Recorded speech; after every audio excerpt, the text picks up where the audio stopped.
अस्सलाम वालेकुम एवरीवन, मेरा नाम उवैस है और इस वीडियो लेसन में हम अपना स्टार्ट करेंगे जहाँ से हमने लास्ट टाइम इसको क्लोज किया था। मैंने आपको पढ़ाया था क्लियर फॉर्मेटिंग। हमने इसको लास्ट क्लास अपनी क्लियर फॉर्मेटिंग तक की थी।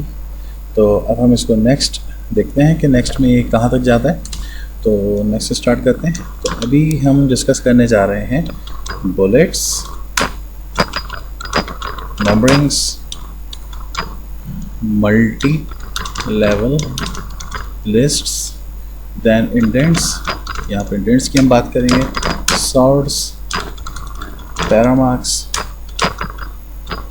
Alignments, line spacings, shadings, borders. Okay, so start करते हैं बुलेट्स के साथ। देखें, बुलेट्स के ऑप्शन को ख़ास तौर पे सबसे ज़्यादा स्पेशली वहाँ यूज़ करते हैं जहाँ पे हमें मल्टीपल चॉइस क्वेश्चंस बनाने होते हैं। मिसाल के तौर पे फॉर एग्जांपल कि मैं एक सवाल लिखता हूँ, उस सवाल के मुझे 4 ऑप्शंस प्रोवाइड करने हैं, लेकिन वो 4 ऑप्शंस प्रोवाइड हम किस टूल के थ्रू करेंगे। वो टूल है बुलेट्स। सो बुलेट्स को यूज़ करने के लिए सबसे पहले हमें कोई भी एक क्वेश्चन हम सपोज टू भी करके लिख देते हैं, what is the capital of Pakistan. Okay, so अब मुझे इसका एक बुलेट क्रिएट करना है। तो बुलेट क्रिएट करने के लिए ऊपर आप यहाँ पे देख सकते हैं कि 3 बुलेट्स आपके सामने शो हो रहे हैं। आपने इस पर क्लिक करा तो यहाँ पर आपके पास एक बुलेट आ गया। यहाँ पे मैं लिखता हूँ कराची, लाहौर, इस्लामाबाद। 3 ऑप्शंस के बाद इंटर करता हूँ तो मुझे चौथा बुलेट मेरे सामने आ गया। ये चौथा बुलेट जो 4th वन है, ये मेरी रिक्वायरमेंट में नहीं है, तो मैं एक और इंटर करूँगा, ये बुलेट ख़त्म हो जाएगा। ये हैं बुलेट्स और नंबरिंग्स में ज़्यादा फ़र्क नहीं है। सिर्फ इन दोनों में बुनियादी फाउंडेशन डिफरेंस ये है कि बुलेट्स में किसी भी चीज़ की तरतीब ज़ाहिर नहीं की जा सकती कि मिसाल के तौर पर किस चीज़ का क्या रैंक है, ये बुलेट नहीं बता सकता। लेकिन नंबरिंग्स में हम किसी भी चीज़ की उसकी जो गिनती है या उसका जो लेवल है कि ये चीज़ किस लेवल पे मौजूद है, इस चीज़ की क्या नंबरिंग्स हैं, इसको किस नंबर पे रखा गया, फर्स्ट पे, सेकंड पे, थर्ड पे। तो किसी भी चीज़ की जो नंबरिंग होती है, बुलेट्स तरतीब को वाज़े नहीं करता, लेकिन नंबरिंग्स जो है वो तरतीब को वाज़े करती हैं। तो नंबरिंग्स के लिए आपने इसको सेलेक्ट करा, आपने 1 2 3 पे क्लिक करा तो देखें यहाँ पे 1 2 3 अब ये इस सीरीज़ में चलना शुरू हो जाएगा। बुलेट के कुछ और भी मज़ीद इसके अंदर फर्दर स्टाइल्स होते हैं, यहाँ से कुछ मौजूद हैं। आपने यहाँ से कुछ भी मज़ीद मौजूद जो उसके बुलेट स्टाइल्स हैं उसको सिलेक्ट कर लिए, बुलेट यहाँ पर आ गया। इसी तरह नंबरिंग्स में भी है, हमने यहाँ से कोई भी नंबरिंग्स को सिलेक्ट किया, नंबरिंग्स यहाँ पर आ गई। आप अपनी मर्ज़ी से नंबरिंग्स को सिलेक्ट कर लीजिए। तो ये थे बुलेट्स एंड नंबरिंग्स। अब हम मूव करते हैं मल्टी लेवल लिस्ट के ऊपर। मल्टी लेवल लिस्ट एक ऐसा ऑप्शन है जिसके अंदर हेडिंग्स, मेन हेडिंग्स और सब हेडिंग्स का इस्तेमाल किया जाता है। फॉर एग्जांपल कि मैं किसी से कहता हूँ कि यार कि आई एम फ्रॉम कराची। अब वो अगर किसी को नहीं पता, किसी ऐसे आउटसाइडर को जो आपके मुल्क का नहीं है, उसको नहीं पता कराची क्या है, तो आप उसे डिफ़ाइन करेंगे I am from country Pakistan. अब पाकिस्तान में एक शहर है जिसे हम कराची कहते हैं, और कराची का एक एरिया है जिसे हम जस्ट सपोज टू बी गुलशन कहूँगा, मलिर कहते हैं या अजीज़ाबाद कहते हैं। कोई से भी आप अपने रीजन का नाम डिफ़ाइन करेंगे। तो मैं मल्टी लेवल लिस्ट में जाता हूँ, यहाँ पे मैं किसी भी डिज़ाइन पे जाता हूँ। तो मैंने 1 पे क्लिक करा, मेरे पास ऑप्शन आ गया 1। मैं यहाँ पे लिखता हूँ पाकिस्तान, कि मुल्क है पाकिस्तान। इंटर किया तो देखें ऑप्शन नंबर 2 आ रहा है, लेकिन यहाँ पर मुझे ऑप्शन नंबर 2 रिक्वायर्ड नहीं है। अभी पाकिस्तान को मज़ीद फर्दर डिफ़ाइन करना है, तो मैंने एक टैब दबाया। टैब दबाने से पाकिस्तान जो है उसका 1 स्टेप अहेड हो गया और मैंने यहाँ पे लिखा कराची। एंटर करता हूँ, देखें कराची के बाद बी आ रहा है। अभी मुझे बी की भी ज़रूरत नहीं है। मैं एक और टैप करूँगा तो इसने मुझे ए का भी स्टेप 1 प्रोवाइड कर दिया। अब मैंने यहाँ पे एरिया का नाम लिख दिया अजीज़ाबाद। तो देखें ये जो चेन ऑफ द सीरीज़ है ये कहलाती है मल्टी लेवल लिस्ट। आपने सबसे पहले एक नाम लिखा, एंटर करके टैब दबाया, दूसरा नाम लिखा, फिर एंटर करके टैब दबाया, फिर आपने उसकी एक और हेडिंग बना दी। अब आप एंटर जितने करते जाएंगे उतना अब आप पीछे होते जाएंगे आपके सामने इस तरीके से। तो ये था मल्टी लेवल लिस्ट। अब उसके बाद हमारे पास ऑप्शन आता है इंडेंट्स का। इंडेंटेशन किसी भी टेक्स्ट को एक कदम आगे बढ़ाती है, मतलब ये ब्लॉक कोड का काम करता है। ब्लॉक कोड भी कह सकते हैं आप इसको। मिसाल के तौर पे आपने यहाँ पे लिखा IT, अब इस IT को एक कदम आप आगे कर रहे हैं। This is simple increase indent and decrease indent, आगे बढ़ाएगा और इसको पीछे लेकर आएगा। उसके बाद ऑप्शन है सॉर्ट का। सॉर्ट का मतलब होता है तरतीब देना, किसी भी चीज़ की सीक्वेंस को बरकरार रखना, सीक्वेंस को स्टिल रिमेन छोड़ना।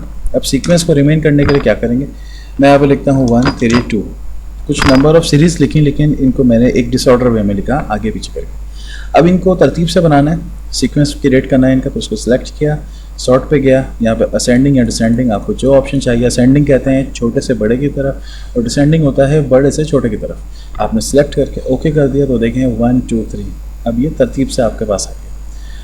उसके बाद पैरामार्क्स। पैरामार्क्स का मतलब ये होता है कि जहाँ जिस लाइन के बाद आप एंटर करते हैं उस लाइन के बाद एक निशान लगा देगा, एक मार्क लगा देगा, जो इस बात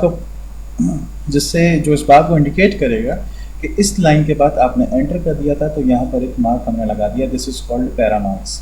ये पैरामार्क्स कहलाते हैं, या इसको पैराग्राफ मार्क कह लें, आप इससे कुछ भी कह सकते हैं। आपने इसको क्लिक कर दिया तो ये वापस चला गया, क्लिक करा ये वापस आ गया। उसके बाद अलाइनमेंट्स में 3 या 4 अलाइनमेंट्स होती हैं, left, centre, right and justify. Left align इस वक्त ऑलरेडी हुआ है, 1 2 3 की बात कर रहा हूँ। अब आपने दोबारा यहाँ पे सेंटर पे क्लिक करा तो आप सेंटर में चले गए, राइट पे क्लिक करा राइट पे चले गए। एक और होता है इसमें जस्टिफाई। जस्टिफाई बेसिकली ये इक्वल करता है, डिस्ट्रीब्यूट करता है, इक्वलिटी को डिस्ट्रीब्यूट करता है कि आपका टेक्स्ट जहाँ से शुरू हो रहा है और जहाँ ख़त्म हो रहा है, ये उन दोनों तरफ से टेक्स्ट को इक्वल कर देगा, दोनों साइड से टेक्स्ट को इक्वल कर देगा। मैं आपको आगे चल के बताऊँगा। उसके बाद है लाइन स्पेसिंग। लाइन स्पेसिंग के लिए आपने कंट्रोल A करके सब कुछ सिलेक्ट किया। अब लाइन स्पेसिंग का काम यह है कि आपके हर पैराग्राफ के बाद जितना स्पेसेस इसके अंदर आ रहा होगा, एक्स्ट्रा स्पेस, हर लाइन के बाद एक एक्स्ट्रा स्पेस आ रहा होगा, उस एक्स्ट्रा स्पेस को ख़त्म करने के लिए हम यूज़ करते हैं लाइन स्पेसिंग। मिसाल के तौर पे आपका काम 2 पेज पे जा रहा है, लेकिन आपको अपने काम को काफ़ी हद तक रिड्यूस करके बैक ऑफ होना है, तो बैक ऑफ होने के लिए आपको इस पर जाना पड़ेगा लाइन स्पेसिंग पे। सबसे पहले क्लिक कीजिएगा 1.0 पे और उसके बाद क्लिक कीजिएगा रिमूव स्पेस आफ्टर पैराग्राफ। तो देखें आपका टेक्स्ट कितना ऊपर चला गया। इसका मतलब कि आपके पास काफ़ी एक एक्स्ट्रा स्पेस आ रहा था, जिसने आपके टेक्स्ट को बहुत ज़्यादा वाइड करके नेक्स्ट पेज पे मूव किया हुआ था। बहुत ज़्यादा एक्स्ट्रा स्पेस ये आपकी एक्स्ट्रा स्पेस को कवर किया हुआ था। तो अब हमने वो एक्स्ट्रा स्पेस के कवर को ख़त्म कर दिया। उसके बाद बॉर्डर्स, शेडिंग्स में आपने कोई से भी कलर प्रोवाइड कर दिया इसके चारों तरफ। This is simple shading colours. No colour कर देंगे तो आपके साथ कोई भी कलर नहीं आएगा। देन उसके बाद हैं बॉर्डर्स। बॉर्डर्स बेसिकली 2 टाइप के होते हैं, एक होता है टेक्स्ट बॉर्डर और एक है पेज बॉर्डर। टेक्स्ट बॉर्डर वो बॉर्डर होता है जो आपके टेक्स्ट के अराउंड अपीयर होता है, एंड द पेज बॉर्डर वो बॉर्डर होता है जो आपके पेज के अराउंड अपीयर होता है। अब फॉर एग्जांपल इस 1 2 3 के ऊपर मैंने एक बॉर्डर अप्लाई करना है, तो मैंने इसको सेलेक्ट किया, बॉर्डर्स पे जाके डायरेक्ट इनमें से किसी भी सब कंपोनेंट में मत जाइएगा, सबसे डायरेक्ट नीचे जाके मेन सेक्शन पे क्लिक कीजिएगा बॉर्डर्स एंड शेडिंग्स के ऊपर। यहाँ पर आपको देखें बॉर्डर, पेज बॉर्डर, शेडिंग वही है जो अभी हमने पीछे पढ़ा, रिपीट हो रहा है। यहाँ पे मैं बॉर्डर्स पे गया, यहाँ पे इसकी सेटिंग्स है। नन का मतलब कोई बॉर्डर नहीं, बॉक्स का मतलब हाँ एक बॉर्डर आपकी टेक्स्ट के चारों तरफ आ जाएगा। यहाँ से बॉर्डर स्टाइल सेलेक्ट करके ओके कर दिया, तो आप ये देखें आपका टेक्स्ट के अराउंड एक बॉर्डर अप्लाई हो गया।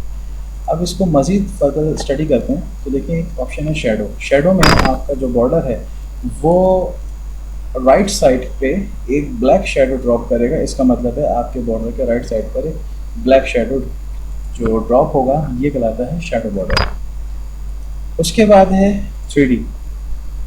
बॉक्स और 3D इन दोनों में कोई डिफरेंस नहीं है, ये दोनों सेम ऑप्शंस हैं, इन दोनों की नेचर बिल्कुल सेम है। आप चेक कर लीजिएगा इसको अपने पास, ये दोनों के दोनों बिल्कुल सेम काम करते हैं। उसके बाद चलते हैं कस्टम की ओर। कस्टम बेसिकली ये काम करेगा कि आपको इतना अप्लाई करेगा, इतना आपको अपॉर्चुनिटी देगा कि आप चारों तरफ, मतलब अपने टेक्स्ट के चारों तरफ डिफरेंट बॉर्डर अप्लाई कर सकते हैं। मिसाल के तौर पर आपने कस्टम पे क्लिक करा, आपने कहा कि यार ये बॉर्डर इस ब्लू कलर के साथ ऊपर लगाना, ये वेफर बॉर्डर इस कलर के साथ इसको बॉटम पे, वेव बॉर्डर इस कलर के साथ, ऑरेंज कलर के साथ लेफ्ट साइड पे। सॉरी मैंने इसको चेंज कर दिया, इसको मैं वापस कोई और सा कलर अप्लाई कर दूँ। यस, अब देन इसको मैं ओके करता हूँ, अब देखें चारों तरफ इसके बॉर्डर चेंज हो गए। यही सेम थिंग मेरे पास पेज बॉर्डर में होती है। आप पेज बॉर्डर में जाएं, वही नेचर अप्लाई करें जो थी तो देखें आपका जो बॉर्डर है वो पेज के चारों तरफ चला जाएगा। जो सा डिज़ाइन जितना थिक और जितना नैरो बॉर्डर चाहिए आप यहाँ से इसकी विड्थ में सेलेक्ट कर सकते हैं। ये विड्थ का ऑप्शन दोनों तरफ है। देन आपने ओके करा तो आप देखें आपके पेज के चारों तरफ जो है एक बॉर्डर अप्लाई हो गया। पेज बॉर्डर में एक और चीज़ है, एक और ऑप्शन है जिसे आर्ट कहा जाता है। आर्ट में आप कोई सा डिज़ाइन सेलेक्ट कीजिएगा और उसको ओके करें तो वो ही आर्ट आपके पेज के जो 4 साइड्स हैं आपके पूरे पेज को कवर कर लेगा, वही आर्ट। मतलब ये है कि बॉर्डर्स की जगह जो सिंपल बॉर्डर्स हम अप्लाई कर रहे थे उनकी बिहाफ पर ये आर्ट अप्लाई हो जाएगा। तो ये था हमारा बॉर्डर तक की क्लास। तो आई होप कि आप लोग को पूरा ही लेक्चर समझ में आया होगा। तो हम मिलते हैं नेक्स्ट लेक्चर में, तब तक अपना ढेर सारा ख्याल रखिएगा। सी यू, गुड बाय।